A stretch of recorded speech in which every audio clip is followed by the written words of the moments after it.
ایک سوال پوچھا گیا، محبت کیا ہے؟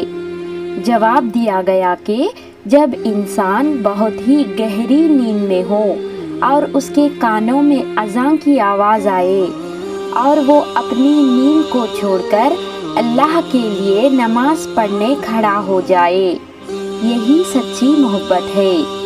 محبت انسان کو رب تک لے جاتی ہے، مل جائے تب بھی، نہ ملے تب بھی۔ اللہ خود پر کوئی احسان نہیں رکھتا، اگر آپ نے اس کے لیے کوئی چیز چھوڑی ہے نا، تو وہ آپ کو اس سے بہتر چیز نواز دیتا ہے۔ اگر آپ کے دل میں کسی کے لیے محبت ہے تو وہ خدا کی پیدا کردہ ہے۔ اگر خدا چاہے تو ایک سیکنڈ میں اس محبت کو ختم کر دے آپ کے دل سے، اور اگر اس کی رضا ایک پل میں ہی اس انسان کو آپ کا بنا دے، ہم ہمیشہ اس کے کن کے محتاج رہیں گے۔